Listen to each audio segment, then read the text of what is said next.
Good morning, everybody, and thank you for joining us today from wherever you are. I'm delighted to have the MD and CEO of Ioneer Limited this morning, Mr. Bernard Rowe, to discuss last week's ASX announcement and significant announcement for Ioneer on the environmental impact study. I'm going to hand it over to Bernard, and we may have some questions at the end.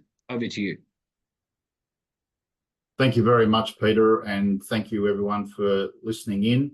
Very exciting time for Ioneer. The culmination of many years of hard work by our team resulted in the publication not only of a final EIS last week, but also the biological opinion that came from the Fish and Wildlife Service. So a tremendous period for us as we've been working on this, as all of you know, for many years. It's actually 8 years since we first drilled a hole at Rhyolite Ridge, and it's 6 years since we started the permitting process with the baseline studies and early engagement. So, tremendous amount of time, effort on behalf of the Ioneer team, but also our consultants in getting to this point. I would just like to quickly point out a couple of things. One is whilst 6 years is certainly a long time to work through a permitting process, it's less than half the average for a mining project in the United States. And, the United States, whilst it has its own challenges in terms of timelines for permitting, you could say the same about many other parts of the world. So to get to this stage in 6 years on a greenfield mining project in the United States is a tremendous achievement. And I would like to acknowledge one person in particular, Rebecca Sawyer, who has led our permitting process. She joined the company in 2019 and has been solely focused on taking this project through to the final permitting. And we can all see the light at the end of the tunnel. So thank you, Rebecca Sawyer, for all of the work that you've done over the years to get us to where we are today. There's many other people, consultants, etc. I'm not going to mention other names, but it's been a team effort, certainly. I want to quickly share just 2 slides to show you, and then we'll have some questions. This slide just nicely summarises the process that we've gone through to get to where we are today. And I'm not going to step through all of it, but suffice to say, there are many elements that were required to get to where we are today with that publication of that final EIS. We actually started the permitting process really back in 2019. We drilled the first holes almost 8 years ago today, not on this very day, but almost to the date. But it was really in 2019 when we knew we had a project that was going to go through the permitting process, and we commenced that work with the environmental baseline studies. Importantly, though, we also, and we'd already started this in fact before 2019, engaging with local community, with tribal nations, with the US Fish and Wildlife Service, and with the BLM, all around that same time, 2019 and 2020, in preparation for what was to then come as we submitted a plan of operations, a mine plan of operations to the BLM in 2020. We then did major modifications to that during that period from 2020 to 2022. That was in response to a number of concerns around the project, but primarily it was the fact that Teams buckwheat had been identified and proposed to be listed as an endangered species. So we had to make modifications, and we did that during that 2-year period. Resubmitted a revised version in 2022. Teams buckwheat was listed shortly after that, 6 months later. And then it was really in beginning of 2023 when this NEPA process got underway with the public scoping. And then a full year later, the draft EIS was published and a public comment period started. And then obviously that's culminated in last week's final EIS together with the Section 7 biological opinion from the Fish and Wildlife. And significantly, for those who haven't read it, what that Section 7 biological opinion says, importantly, is that the proposed actions of the mining operation and processing at Rhyolite Ridge in the Fish and Wildlife's opinion will not jeopardise the future of Teams buckwheat, nor is it expected to have adverse effect on modifying of the critical habitat. So they're the two sort of key hurdles to get over in terms of approval by the Fish and Wildlife Service, and they were incorporated in that EIS last week. What that means from now in terms of permitting, you can see there we're right at the very end of the process now. After a final EIS is published, there is a 30-day agency review period. It's not another public comment period. It's just a statutory review period, and it's a minimum of 30 days, and we're expecting it will be 30 days. 30 days later, so basically around the last week of October, is when we expect to have a record of decision issued by the BLM. And that obviously then allows us to commence construction, subject, of course, timing-wise, to completion of a number of other things, which I'm now going to move to with the next slide. So 2024 catalysts, we updated our resource. We did that back in April. Just briefly on the resource, 350 million tonnes total resource. That includes high boron ore, low boron ore, and clay ore. Now, we're not intending on processing the clay material that will be stockpiled, but the stream 1 and stream 2, which is high boron and low boron ore, we are intending on processing that. And if I look at what that entails in the resource estimate, it's around 214 million tonnes. Of that 351 million, there's about 214 million tonnes of measured and indicated resource that's stream 1 and stream 2. Now, measured and indicated means that that material is available to go into the reserve estimate. Not all of it will go in, but it's available. So, and then of that 214 million tonnes, there's about 69 million tonnes that's high grade, what we call B5. It's the highest grade ore at Rhyolite Ridge. It's high in boron, it's high in lithium, and it's in a geological unit we call the B5. That makes up about 69 million tonnes of that 214 total.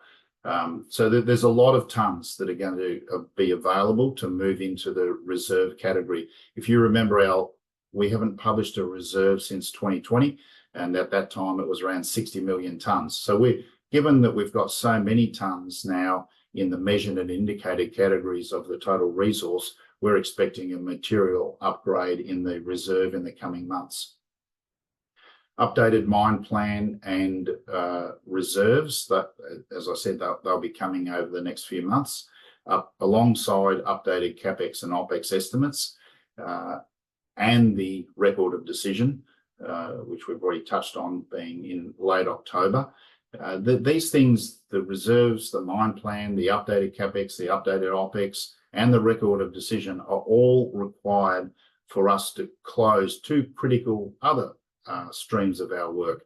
One is our $700 million conditional commitment loan from the US government's Department of Energy Loan Programs Office. So that's they are the key things that are required to close that loan. And similarly, the same work streams are required to close the agreement, the joint venture agreement which we have with Sibanye-Stillwater, which involves a $490 million conditional commitment from them. So obviously we're very much focused on those key elements of the work that will allow us to close both of those agreements, financing related agreements, over the coming months. And obviously having a record of decision is a critical part of that. But given last week's publication, we're very, very confident around the receipt of a positive record of decision.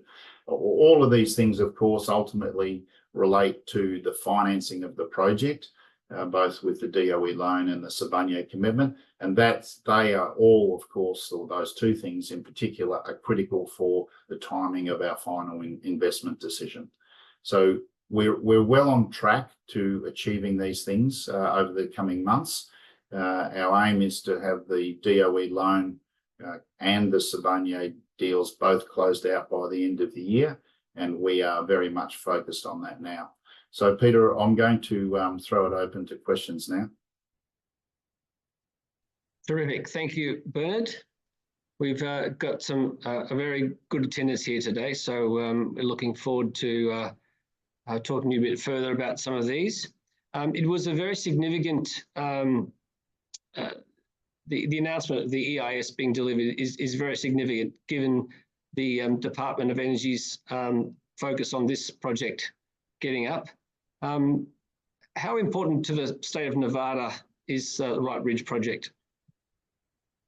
Oh, it's extremely important, not just to the state of Nevada, but also to the United States. So currently, as of today, there is just one operating lithium mine in the United States that produces around about 5,000 tonnes of lithium carbonate a year. It's been in operation since the 1960s, so it's a very old mine that can't expand a lot. So it's a drop in the ocean when you think about the US needing probably in the order of 1 million tonnes of lithium carbonate equivalent by sometime in the early 2030s is the estimate. About a 20 to 30% of the world's production is what's estimated to be consumed by the United States going into the 2030s. So obviously 5,000 tonnes is a drop in the ocean. Rhyolite Ridge will bring on around about 22,000 tonnes of lithium carbonate a year. So it's a meaningful increase, a fourfold increase. In phase one, Rhyolite Ridge is obviously a very large deposit and has the ability to expand in the future, given those numbers that I was talking about before of, in the hundreds of millions of tonnes of measured and indicated resource. I should point out, in order to get to 22,000 tonnes of lithium a year, plus the boric acid of average from the feasibility study of 170,000 tonnes, we're only mining 2.5 million tonnes a year out of a deposit that is already hundreds of millions of tonnes. So it certainly has a lot of possibility around future growth as well. But yes, it's going to be critical to the United States domestic supply of lithium, and it's also going to be very important for the state of Nevada because it's rural jobs, it's domestic development of a domestic supply chain, and Nevada's in a fortunate position because it has a number of elements of the downstream as well, including, of course, ultimately the batteries going into electric cars. And Bernard, assuming that the approvals process from here continues as smoothly as it has done to date, what's your anticipated timeline from commencement of project development to production?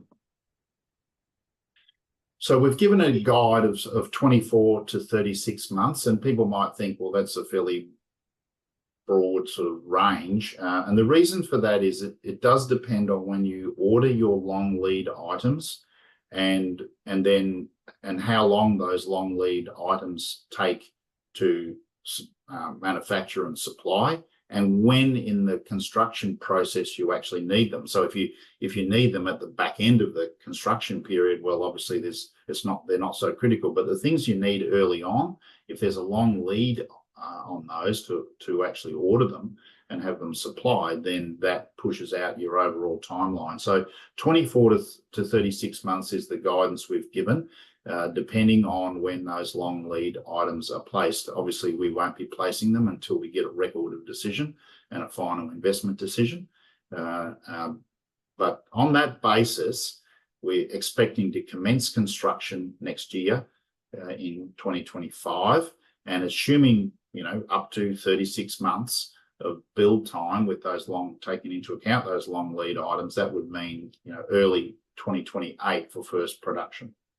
Some ramping up possibly in 2027, but primarily as first production in 2028. And Bernard, the offtake agreements in place, what is the security on those given the time frame as well? The offtake agreements are secure. They're binding bankable offtake agreements with Ford, Toyota, and Panasonic joint venture and EcoPro. Obviously, we've had those agreements in place for quite some time, and we have in the past extended them because of the need to around finishing the permitting process. So some of them will require some further extensions just around those dates, but We have ongoing discussions with all our offtake partners and have very good relationships with them. And I think, again, the standout here is that this is a domestic source within the United States of lithium and boric acid. And there's very few projects that will be able to supply the quantities that we're talking about in the United States within, the time frame that we're talking about, i.e., before the end of this decade.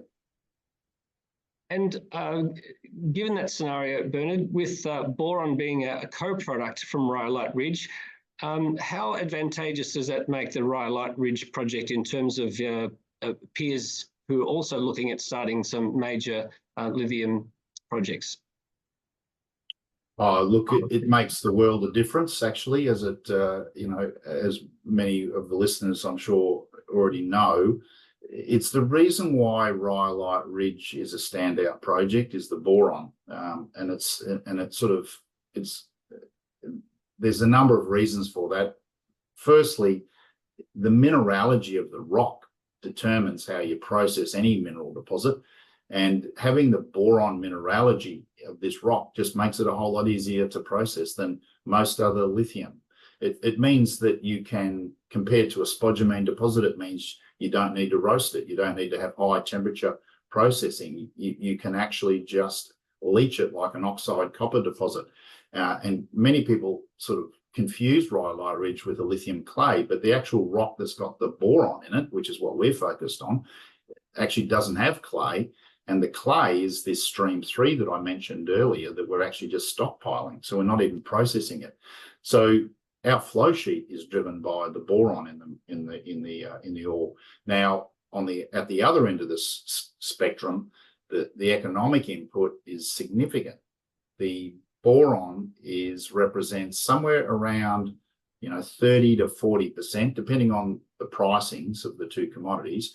And obviously, lithium pricing has been and will continue to be volatile, but 30 to 40% of our revenue comes from the boric acid. And likely even more than that in the early years when we're mining this high-grade B5, because for every 1 ton of lithium that we produce from that B5 ore, there's about 8 or 9 tons of boric acid. So it's really a major economic contributor to the project and the driver behind the whole process flow sheet. Yeah, very fortunate for Rhyolite Ridge to be a dual product project. We have a few questions coming through regarding potential for any further environmental appeals or holdups. What's your view on the process from here, given the Bureau of Land Management's announcements on the EIS? So firstly, I would say we've done 6 years of work engaged heavily with the BLM and the US Fish and Wildlife Service. So we feel we're in a very strong position and have done everything that we've needed to do, and we've worked through problems in an open and transparent way with those government agencies. So we think we're actually in a very strong position if there are any kinds of legal challenges. And in all likelihood, we expect there may be. So we are prepared for that.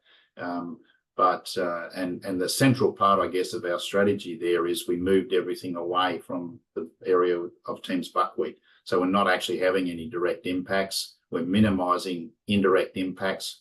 We're monitoring extensively for any effects that might arise as a result of our activity, and we're prepared to then we have strategies for then mitigation if there are any impacts that are observed. So, we think that any kind of legal challenge is likely to be unsuccessful and hopefully resolve very quickly if there is one. Thank you. And there are several questions that are similarly structured regarding November's election. Would a change of administration delay or jeopardise the closeout of the DOE loan? I don't think so. Firstly, I would say, again, given that we've been at this project for quite some time, we've actually we obviously started under a previous administration. We've already been through one administration change. If there is an administration change, we don't see this project being slowed down at all. And in fact, if you look at the objectives around critical minerals from both sides of politics, there's actually a lot of bipartisan support. So, and we've had strong support from both sides of politics, particularly from the Nevada delegation. So, no, we're not expecting any hold-ups there. But at the same time, we are also pushing to get everything done by the end of the year. And that's what we are expecting will happen, that we will close these things out by the end of this year. And a few questions around the project funding. Once the final investment decision has been made and the project has a commencement date, what is the process for drawdown on the two funding partners for the project? So firstly, with the Sibanye agreement, there's obviously a final investment decision required from Sibanye, and if that is a positive decision, then the Sibanye is required to contribute into the joint venture company $490 million in equity in return for a 50% stake in the project. The 490 is staged, but it's 490 in equity for a 50% stake in the project, and that's $490 million US. The equity gets drawn down. We have to close the DOE loan, obviously, before we can proceed. But once the DOE loan is closed, then the equity gets drawn first. The DOE debt comes after, so that obviously wouldn't be straight away, given that there would be 490 from Sibanye. The way the DOE loan works is it's done in tranches after the equity, and each tranche, is as it's called, and each tranche then attracts its own terms, including the interest rate at the time. So there would be a series of tranches of that $700 million debt that would be drawn down, and each time we do that, it would be a 10-year tenor and an interest rate that gets fixed at the US 10-year federal treasury rate at the time. So that 10-year tenor and the particular rate apply to each of those tranches.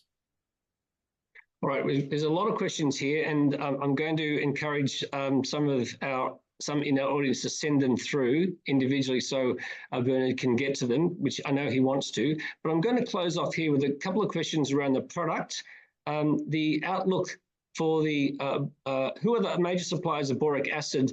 How large will your plant be in terms of that supply scenario? And what's your outlook for that pricing on boric acid?